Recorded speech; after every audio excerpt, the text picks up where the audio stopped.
I've told worship leaders this a lot is until you stop thinking about yourself the whole time, you're not actually leading worship. Uh, you got the mic in front of your face and you're singing and what's my tone like and what's it sound like and da da da da da. And like as long as you're thinking about yourself, you're not thinking about God.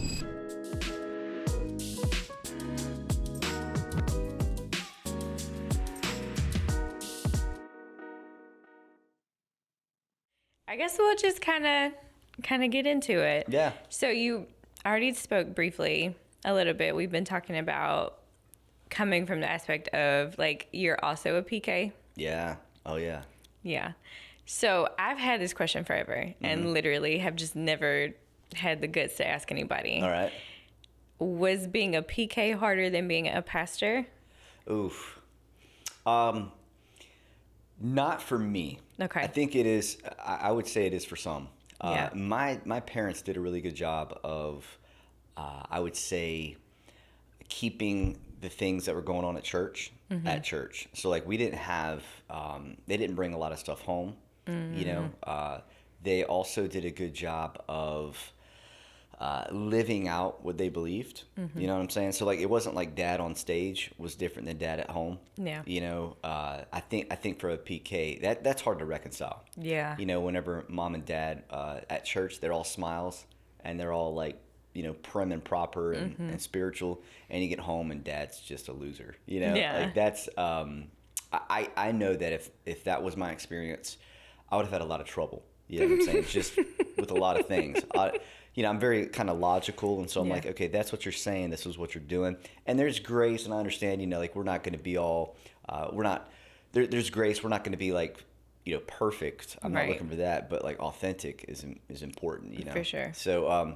So growing up, I would say no, but as I've gotten older, it's weird. Started pastoring.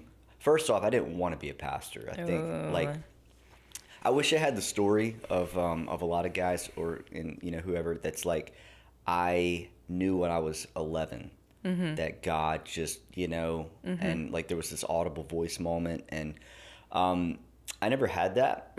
I kind of I don't have a lot of like I don't have a lot of these one moment this happened and then everything changed. A lot of things is kind of like a process, in my life. And so anyway, becoming a pastor is this whole story in and of itself. I was music guy, media guy. And I still like, that's my comfort zone. It's what I like to do. Yeah. I don't have as many opportunities to do it nowadays, but so anyway, being a pastor has definitely been more difficult. It's tested things in me that I thought I was good in, and like whether it be emotional things, or just confidence in certain areas, and all of a sudden, different pressures applied, and I mean that's how it is though, right? You maybe you're single, and all of a sudden you're like, I'm good, I'm healthy, you know what I'm saying? I get this, and then maybe you start dating or you get married. And then there's parts of you that are pressures applied to, and you're like, I thought I was better at this. I thought I was ready. It's like you're never really ready. Never. And then say you get married, and then you're like, okay, I think we could do this. And then you're like, hey, let's have a kid. It's like, oh, I'm not good at that. Just take away sleep and see how good you are or something, right? Live in sleep deprivation, and that's where you're at right now. Right now. The faint smell of baby vomit just all the time. It's just in my clothes. It's in my hair. I was telling somebody the other day, like, our kid is so funny. And she, like, my husband used to always be like, well, why you don't have the burp cloth on right? And I'm like, no, like, she has ninja hands. Somehow she, like, moves it out the way. She'll lean forward a little bit just so she can throw up on your clothes. Oh, yeah. Like... Oh, yeah. Their timing is impeccable. It's literally impeccable. Yeah, like, I think she's doing it on purpose. Yeah. Oh, and their hands, the grip strength. Yeah. What is the grip strength of that, of small children? I don't get it. Stronger than mine. Oh, yeah. Oh, yeah. They just grip around, and they're not going to let go of that. You know what I'm saying? Oh, I get it. Yeah. Yeah. We got 2 girls, one's 6 and 12 now. So we're at the phase of life now where we can leave our girls at home by themselves. Yeah. It's life changing. Yeah. It is. It's a moment. Last year me and my wife's like hardcore into the gym. She does some group fitness training and stuff like that. And she's ran marathons. Actually, she's running either a 10-mile or a 10K. Right? No, 10 miles. She's running 10 miles right now. A race up in Hattiesburg, and I can't do that. Yeah. I can sprint, but long distance, forget about it. And so anyway, I was like, okay, hey, I want to go with you one of your classes. Starts at like, I don't know, 5:00 in the afternoon or whatever. So we hopped in the car and we just left our house. We just left our house and drove to the gym. It was crazy. I'm like, we're driving away. I'm just like, is this okay? It's Are we legal? abandoning our? Yeah, exactly. And we're like, no, this is what it's like to have kids old enough to, you leave and they don't die. They don't do something that's Now, gonna. do they argue a lot? No, not really. Okay. I mean, they do argue. Okay. Not a lot. I would say a normal amount. Yeah. They're sweet girls. They're funny. We laugh a lot. They laugh at me a lot. I get made fun of a whole lot in my house. Oh, if I stumble And you're on a word. outnumbered. Oh, big time. Yeah. Yeah. So I got 2 girls plus obviously married, and then even my dog is a female. So we're just surrounded, and it's okay. I grew up with 2 older sisters, and so Yeah. it's just life. We're all dealt a hand. Yeah. So, but I'm sure that's how my husband feels because we've got a girl dog, oh yeah, a daughter, yeah, and he's got me, and I'm a lot. yeah. Yeah. So But you said that you like never wanted to be a pastor. yeah, I feel you. yeah, And I have people come up to me all the time and say like, "Oh, you're gonna follow in your parents' footsteps," and I'm like, "Huh." Like, yeah. Like no. I didn't hear you clearly. I think you were speaking gibberish or something. How did you reconcile? Oh, first, what did you want to do? Yeah. If you didn't want to be a pastor, did you have like an idea of what you wanted to be? I was perfectly fine being a worship, just involved in worship, media, creative type stuff at the church. I just, whatever that meant. I didn't have like a lot of plans. I just sort of, whatever felt like the next thing to do is just what I did, or whatever made sense. Yeah. And so I didn't, like, straight out of high school, I didn't go to college. I took a year off. And I say I took a year off because I didn't know what I wanted to do. I loved being involved in worship ministry. That's what I loved doing. And but like when I say worship ministry, I didn't really mean like ministering to people. Like if that makes sense. I loved worshiping. I loved being a part of the band and doing that whole thing. I loved leading worship. But that was just the extent of it. It's just like I write music. Just I don't know. That was literally it. Yeah. And so when I graduated from high school, it was just like, hey, get a job. Just kind of do the next thing. An opportunity opened up at church. The worship pastor at the time, he wanted to do some more media things and just video and whatnot. And so I was about to go to JD. I'm sure they still have programs like this, but anyway, to be an electrician. I was like, hey, I gotta I gotta keep moving here. Yeah, make some kind of money. Yeah. I've got to pick up something. So it's like, I'm gonna do that, And anyway, he was like, man, listen, there's stuff. Because I need to say this. I actually I was working at the newspaper for a time. I was a news assistant at the newspaper, and just typed all day. That's what I did. And so that wasn't working out. It's time to move on from there. And at the same time, the school secretary at our church had a school at the time. She was moving back to Louisiana, and so, or something like that. And so I got my dad, who was the pastor at the church and sort of the overseer of the school, was like, hey, I mean, if you want during the summer or whatever, you can come and just kind of be the school secretary for a little while. I was like, okay. Like, I guess I'll do that. But I knew, also it helped me be involved with the worship pastor at the time and sort of help him out with some stuff too. Yeah. So I just started doing that. My first summer was actually cleaning out underneath our trailer, which our school was like a kind of like this big trailer type thing. So cleaning out that, I pressure washed the parking lot. We have a big old asphalt parking lot.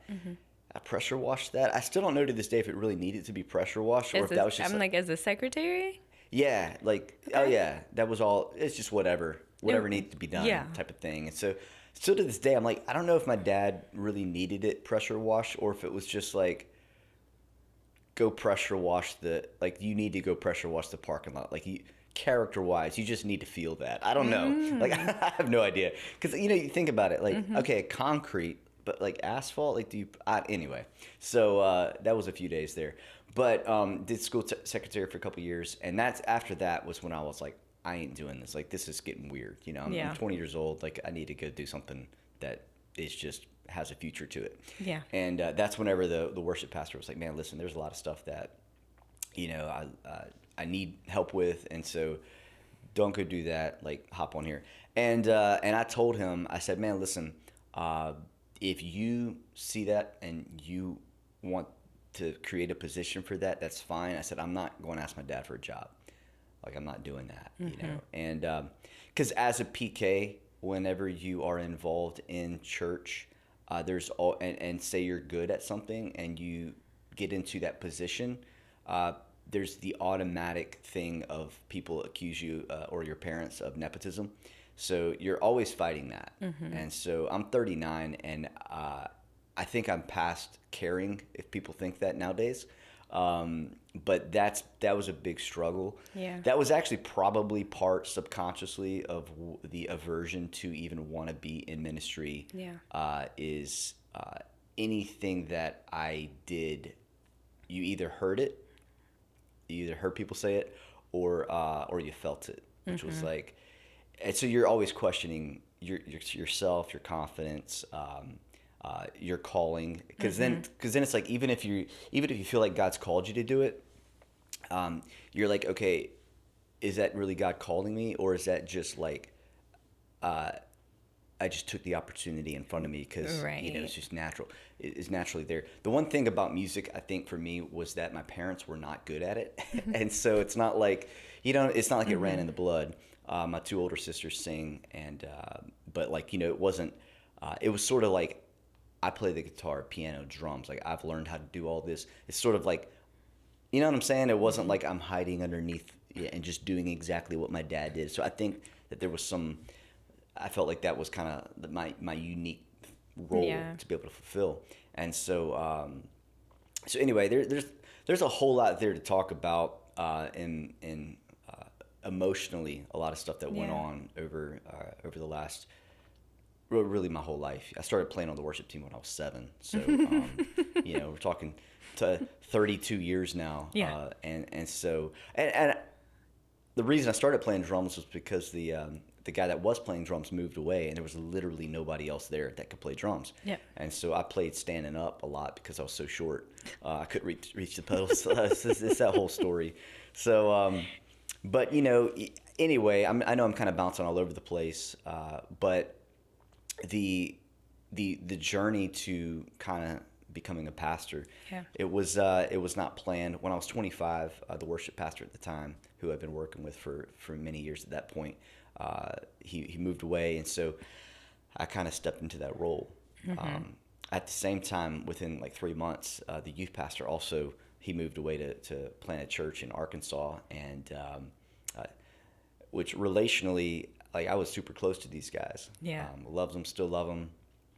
And I mean, they were in my wedding, like very close to them. And so they moved on. And so I took both of their jobs because there was really nobody else for worship. I was the kind of the natural guy to take, to step into that role for the worship.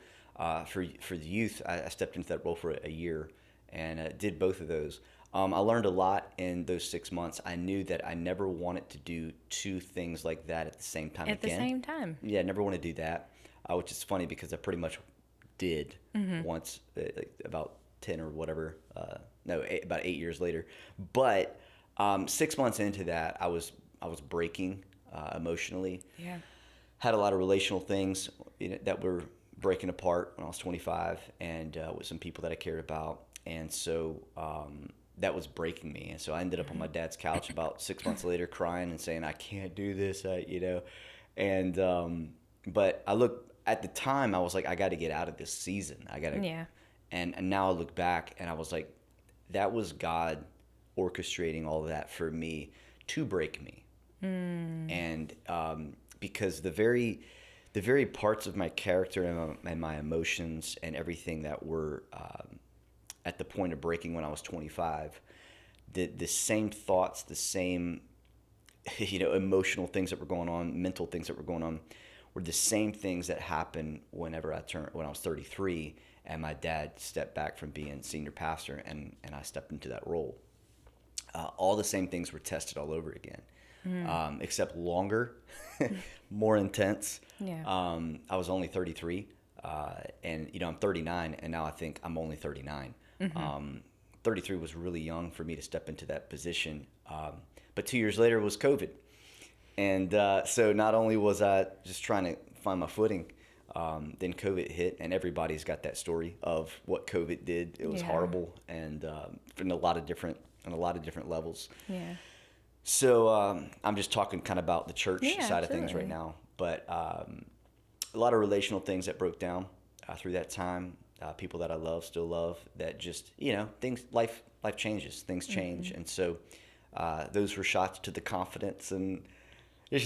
My brain's going a lot of different directions because there's a lot of different things that took place. But I looked through all of that, and the same thing that happened when I was 25 is the same thing that happened when I was 35, which was God was just breaking me. Yeah. One of the turning points in that time, it's about 4 years ago, was I was sitting around with some of the pastors. So we're one church. We have four locations, Right. And so there's a lead pastor at each location, and so I'm very close to these guys. Like, we've been in ministry together for some 15 years, some 20, 25 years, like, been together. So we have deep relationships. We've gone through a lot together. And anyway, so I'm sitting there around the table, and I'm just talking about the stuff that I'm feeling, going through. Yeah. And it's actually Pastor Mike. Mike Minnis is the pastor of our Wiggins location. He was sitting there, and he could be a man of few words sometimes. And so he's sitting there all quiet. And he said, Jordan, we go through things. And he said, a lot of times we're just wanting the other person or the situation to change. And that's what our perspective is. That's what we're focused on. But he's like, you got to start asking what God is doing in you and not expecting the thing or the person to change. But it's like, what is God breaking in me? Right. And he started talking about the olive, being crushed and those types of things. And so, I'm like, that's not what I want to hear. Yeah. I want to hear like, yeah, man, you're right. Like, they need to, or, you know what I'm saying? And so, once he said that, though, my perspective began to change. My prayers began to change. Yeah. So I wasn't praying for the person to change, you know what I'm saying, or blame shifting or whatever. I began to say, God, like, what are you breaking in me? And all of a sudden, things begin to shift. Emotionally, things begin to shift. And so I would say, so anyway, when I was 25, there was a certain type of breaking. When I was 35, there was a different type of breaking. And I don't know, I guess we're going in 10-year increments. Maybe when I'm 45, there's going to be something else intense. You know what I'm saying? It's never going to stop. Yeah. And so, yeah, becoming a pastor has just been not something that I really asked for. Probably because I grew up in a pastor's home, and you see the behind the scenes, and a lot of people think that church is just this. I guess it's just going to be this easy, like, everybody's saved, right? So it's going to be, and I'm like, nah, man, people are people. Yeah. It doesn't matter if you're at school. Doesn't matter if you're at work, family drama. People are people. We're all broken. We all have our things that are messed up, and so the difference is that in church, because of Christ, we forgive differently. We have grace and mercy differently. We should, right? We should operate differently, And whenever we allow sin or carnality or whatever to become dominant in our lives, then it has a lot of negative implications. And so relationships are hard, though. Definitely. Do you think that you possibly were grieving during those transitional periods too? And I say that because I remember my dad, who's also obviously my pastor, saying that he took a class once that was called Death and Divorce. Because the same way that you grieve when someone passes away is the same way that you grieve after divorce. Yeah. Because it's just that separation, Yeah. right? So, and you mentioned that like the worship pastor left and, you know, the youth pastor left, and these were people that you were close to. Could it possibly have been that you were also grieving during that time and not realizing that you were going through those stages of grief? Yeah, 100%. Yeah. So for me, relationships are the thing that affect me the most. Yeah. It's just always been like that. So whenever a relationship breaks apart or breaks down, it definitely affects me more than, like, you know, okay, a financial thing. Hey, it's math. Right. Like, you know what I'm saying? I don't know. It doesn't like attack me. It doesn't keep me up at night. You know, I'm just like, we'll figure it out, man. You know, relationships that are so intricate, and whenever they change, and when they change for the worst, you know, it's like I'm a fixer, so I want to fix it. When you can't fix it, it's just left out there, right? Just kind of hanging. And so yeah, whenever there's a close in something, it is grieving. You do grieve that. You grieve what used to be, you know, and then it's like we just have to move on. And so, you know, it's hard whenever you feel like sometimes maybe you're more committed to the relationship than somebody else is. And that's okay. Like, it's not always, you know what I'm saying? It's not always like somebody else's fault. It's just the way life goes. Right. And so, I mean, death, it's going to happen, you know, in many different ways in life. And so it's not about stopping it. It's just about how you process and grow through it and go through it, and in a healthy way that doesn't paralyze you, you know? So when a relationship breaks down and it kind of goes negative, trust is one of the things that is just, it's really hard to open back up. Yeah. And the older that you get, and I'm 39 is not old, you know, but it's older. But I'm learning that you can get cynical. You can get very guarded, and you cannot let people in to that place of your heart again. Yeah. But then you lose, because then you don't have meaningful relationships in life. You know what I'm saying? So it's like a catch-22. But grieving. Yeah, you said grieving. Yeah, for sure. Going through that. And the hard part about that is that you can't stop that. You just have to literally go through it. Yeah. You just have to go through it. And I think in our day, we just want to fix things quick. Like, give me the 3-week plan, and to be on the other side of it and just keep moving. You know, where's the app for it? Let me download the app and just, you know what I'm saying? Whatever. It's just that mindset. We're prone to it. But there were many days in the last few years where I would just say, Jordan, go to sleep and wake up tomorrow and just keep moving. Like, stop ruminating. Stop going around the tree. Just stop thinking about it. Like, you just have to keep moving. And, you know, there's level of avoidance in there. You know, you go through these different phases, right? One of those is avoidance. And, but yeah, no, I think sometimes, no, it's good. Like, you need space from that thing. Like, you know, for me, again, I'm a fixer. We're going to sit down and we're going to talk about this until we figure it out and fix it and then move on. Like, me and my wife, you know, I'm like, let's talk about it. And she's like, let's not, you know? And so I'm prone to do that, not only in a conversation, but in my mind. Which is like, I'm going to think this through. I'm going to figure it out. And then I'll move on to the next thing. And sometimes that's a trap, you know? So, I mean, you said something that was really, really good about about the grieving process, about all of your transitions, and about your parents, how they kind of shielded you, you know, but as a PK, you still see it. Oh, yeah.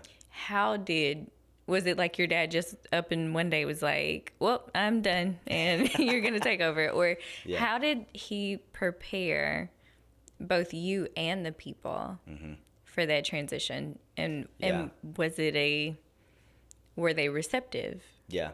In the transitional period? Every transition is hard. Yeah. It doesn't matter at what level.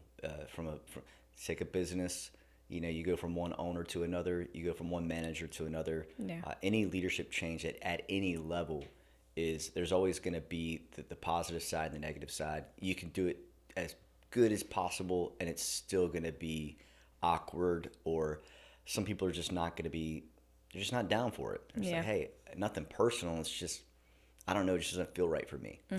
And that's tough, but you can't get around that.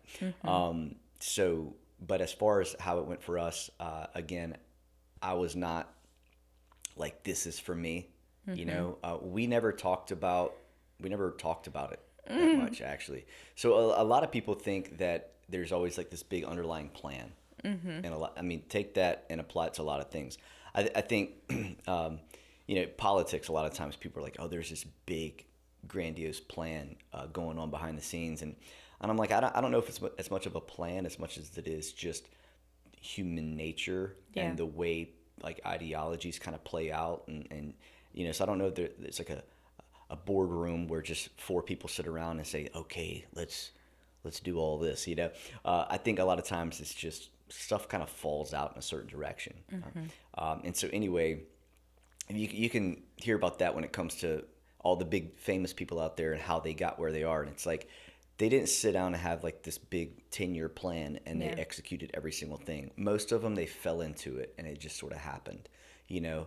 And so anyway, there was no like big plan. My dad is, in regards to like training me or preparing me, the first time that I preached to adults, I was about probably 27, 26, something like that. And my dad said, hey, listen, in about 3 weeks from now, on one of our Wednesday night services, our first Wednesday service, I want you to teach. I was like, why? You know, because I didn't really like public speaking that much. I really didn't. I didn't like the preparing process. I'm the music guy, and I'm fine with that. I did the the youth pastor thing for a while, but like, hey, I'm in music. That's what I do. Anyway, but he did not sit down with me and like, hey, let's build a sermon together. Let me teach you how to. My dad comes from we're Cajuns from South Louisiana, and it's sort of like the culture is just you either got it or you don't. You're right. You know what I'm saying? So it's like there's no. A lot of people think that it's somebody else's responsibility to develop you, and it's somebody else's responsibility to like. You're my leader, and so therefore you should pull the potential out of me, and I think that's like just really inaccurate. And people play the victim card with that a lot. It's like, oh well, if you would have, then I would have been able to do, and it's like nah. And so like my story, like no, I didn't. From music to anything else, it was sort of like go figure it out, just figure it out. And so when it came to preaching, it was sort of figure it out, you know. and my dad told me this. He said, "Listen, if God is speaking through you, then it'll be evident in people's lives in regards to like they'll actually get something from it, like you know what I'm saying? Like if you have the teaching gift to teach and people hear it and understand it and it affects their life, like that's it. It's either happening or it isn't.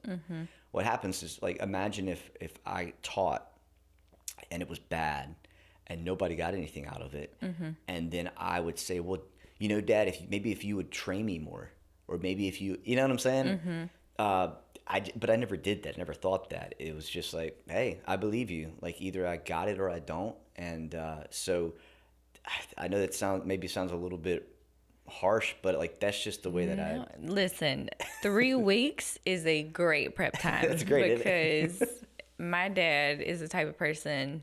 Sunday after he gets done preaching, he'll be like, "All right, next Sunday you got it." Yeah. Excuse you? Excuse you? What? Yeah. He'll be like, "You got it next Sunday." Well, do you have a topic? Do you have a direction? Nope, just pray about it, see what the Lord tells you. And then Saturday night, this is the scariest part. Getting up in front of the people, terrifying. Yeah. But Saturday night, he makes you preach the entire message to him. And not like, I'm just going to talk you through my points. Like, no, I actually want you to say it exactly how you're going to say it, teach it exactly how you're going to teach it so I can hear it. So if something isn't like biblically accurate, I can tell you now beforehand. Or like if one of your points isn't making sense, I can help you clarify it. Yeah, that's good. And it's good. I mean, it's good coaching. The people, terrifying. That is like earth shattering. It's like I'm shaking in my bones. Yeah. Because I have to preach to a 1-person audience. Yeah. Oh, it's a lot worse one than 100 for sure. It's terrifying. Like literally terrifying. But when I think about it, I'm like, well, I mean, that's what we're doing to God. Mm-hmm. You know, like we worship for an audience of 1. We sing to an audience of 1. We pray really for an audience of 1, and that's it. Yeah. And so that could be a lot of the preparation. I've told worship leaders this a lot is until you stop thinking about yourself the whole time, you're not actually leading worship. You know, you got the mic in front of your face and you're singing and what's my tone like and what's it sound like and da da da da da.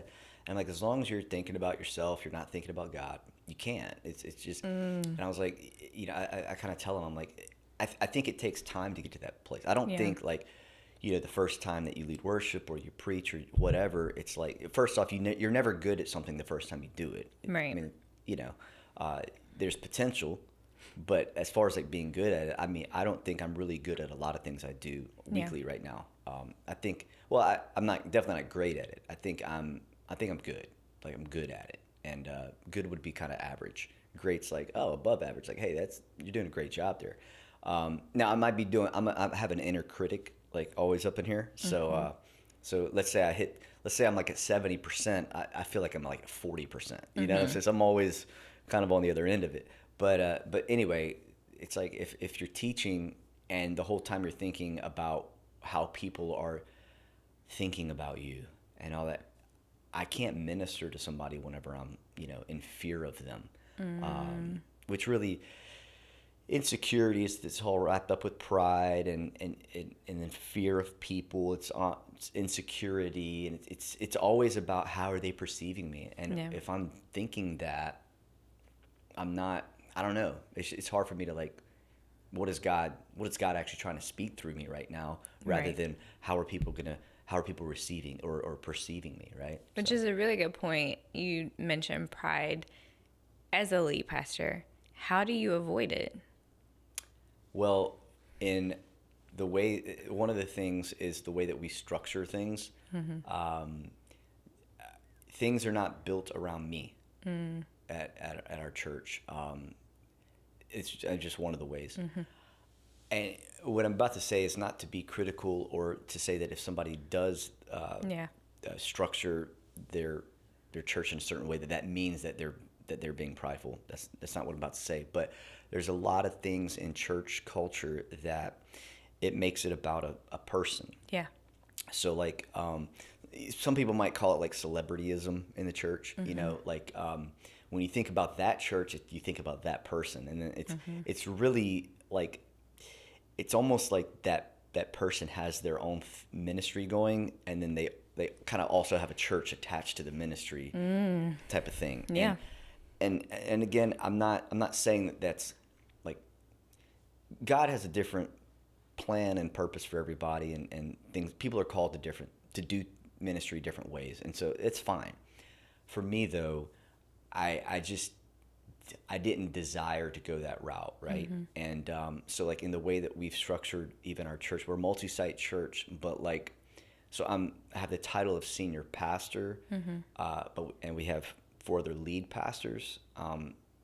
But in the way that we operate, it's very, there's a lot of, how can I put it? There's different titles, different ways people might put it. Like there's plurality of elders, that kind of that mindset. We actually operate a lot like that, behind the scenes, big time. You know, and maybe not church government wise, but relationally wise. Yeah. You know, the things that we do it's not Jordan doing them. You know, this is my vision. Like I never say my vision. It's because it's not me. You know what I'm saying? That's the way that I'm very collaborative. So, but like, you know, when you think about Northwood, you don't think about Jordan Ducote. Like, I don't think that that's the visual. Whenever you think about some churches, it's like when you say that name, it's like that person's face pops in your head. And for me, I don't feel that. So talking about humility, I think that's one of the ways. It's just the way that we're structured. It doesn't make it about me. I love that. So like humility within your infrastructure. Yeah. For sure. Like it's not, there's certain things that I don't want to say because it can make it sound like if another church functions that way, that it means that the pastor that's his heart, you know, to like. And of course not. That's not what I think. It's just for us, one of the ways that I kind of buffer me becoming, even in my own mind, too big of a deal is like, no, we're going to do a panel discussion about that. We're going to, I don't know, I'm going to open this up for this event or whatever, but other people are going to be involved in this. When we put out content, videos around things, it's not just going to be me teaching it.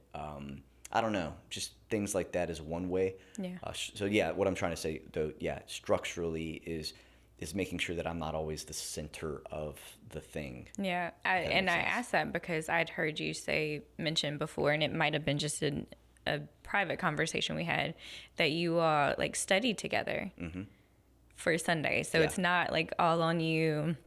It's not like thus saith the Lord to Jordan, you know, and like nobody else heard from God. No. You actually like sit down at like a table, a round table, and y'all study together. Yeah, so we plan our series out in advance, generally speaking. But then the like, say we're, you know, obviously the Sunday's coming. That Tuesday before, whoever's preaching, it's usually 4 guys. Sometimes it's 4 guys. Maybe I'm not preaching, but I'll still be in that meeting, so it's 5. We sit down and we take the hold on. We the week before, we'll sit down and we'll take whatever the plan is for that series for that week. And typically it's probably 40% kind of there. And we will literally just hammer it out for most of the time. It gets going around 9 and we wrap up around 3 or 4. And we have some extremely deep, sometimes spirited conversations around maybe what we think about a certain thing. So like theologically, we all have kind of different approaches in certain areas. I mean, the main things are the main things. That's not what I'm talking about. But some of the ways that some of those things might be expressed or play out, we might see things differently. And so whenever we teach a message, there's a lot of input on that from a lot of different perspectives. And so it's way more difficult in regards to prep in one sense, because it's not just, like for me personally, it's not just what I think or how I would approach it. It's how 4 different people would approach it with all of their experiences and everything. So it makes it difficult in regards to kind of putting all that together sometimes. But I think the sermons are actually more balanced. Yeah. But then, you know, from there, hey, it's maybe 90% done, and then everybody's got their own personality. Absolutely, and just a little flair. So it's going to be different. You know, and I'm not sitting there like with my thumb on top of how everybody teaches and like, oh, hey, don't say that. But you know, we help each other out in regards to how to communicate and stuff. So that is another way, though, is just through how we prep sermons. So if you talk about kind kind of the transition. So my dad was, we moved here in 1989, and so I was 4 years old, and then so he pastored from 1989 until 2018 as senior pastor, right? And in that time, though, I was heavily involved in, especially 25 years old when I when I became worship pastor, heavily involved in, staff meetings and things like that, alongside, my brother-in-law, who's one of the pastors on staff, and my sister, who's executive administrator, and Mike Minnis and Micah Butterfield, and just, anyway, we have a team of pastors. So as my dad got older, the church was not like the vision or the mission or the strategy or whatever you want to call it, as far as how we were doing ministry at Northwood, was not just him telling everybody, hey, this is what we're doing. It was very collaborative. There was a lot of input. So, we did a lot of things at the movies. A lot of people still do at the movies, and that's great. A lot of different things like that we were doing. And but some advice that my dad got whenever the transition was taking place from a son who had taken the church from his dad was give Jordan's church, not your church. Like, don't just, okay, I'm done. Here you go. Now, all the things that you see need to be changed. Now you do whatever you want, type of thing, right? It was like, hey, let it be a good merge. And so anyway, so my dad began to say, hey, so there's a whole story about just me even being able to say yes to that next step. There's a whole missing component there. It was not easy. Yeah. I did not really want yay. It was sort of like a burden of just like, I'm going to say yes because I feel like I know that what God is speaking to me. And again, me and my dad, we didn't sit down and have a lot of conversations. And he wasn't like, hey, Jordan, I really would like for you to take the church. Yeah. No, it wasn't like that. And so anyway, so by the time that the church transitioned, there wasn't a lot to change. Yeah. Things had already been changed. And I think a lot of people felt that I would, as a young guy, I would do a lot of more flashy things. I don't know, whatever you want to call that, more trendy things. And I was actually the opposite. We slowed down in a lot of stuff. And then 2020 helped with a lot of that too, right? Yeah. It shut everything down.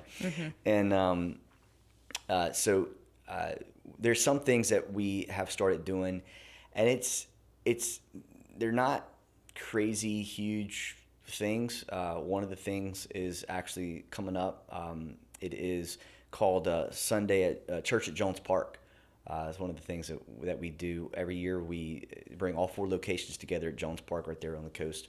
And we used to do it on Saturdays, and we actually moved it to Sunday mornings just because, Saturdays is a tough day. There's a lot of things going on, whether it be sports stuff, anyway, it's Saturday, which seems to be the open day, but it's actually not really that open of a day. We're like, everybody's already used to coming to church on Sunday. Let's just do it on Sunday morning. And so we started doing it Church at Jones Park on Sundays, and all 4 locations come together.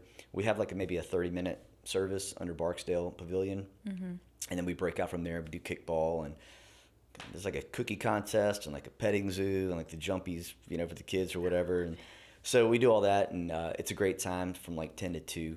And it's so cool to see all 4 locations out there together outside. Plus, when are you ever outside like that, worshiping together and all that kind of stuff? So, so we do that. We have a very consistent calendar. We kind of do the same things. Different small group semesters. We're doing the same thing. I think consistency, you can kind of build on that. Changing up stuff all the time. I mean, for me, I don't really like a ton of change all the time. It kind of gets annoying. Man, just make it consistent. That way we can kind of build on that. And so that's kind of how we do that. But yeah, we do Church at Jones Park. We do a couple of nights of worship every year. Small groups, services, prayer nights. We, leadership training, all those good things. And so, yeah. Well, thank you so much. We do have a gift for you. Awesome. It's one of these beautiful, lovely sweatshirts that I am wearing. Thank you. And that is just a very small token for being one of my first guests on the podcast. But I've loved having you. The conversation has been phenomenal. I wish we had more time. Yeah. It was really good. We might have to get you to come back. I will. Thank you for having me. Thanks so much for joining us for this episode. You've heard from us. Now we want to hear from you. I do prayer videos every single day. Comment your name and what you want me to pray for below, and follow me on any social platform at I'm Aisha Danielle so that you'll be able to see when your prayer video gets posted. Until next time, see you later.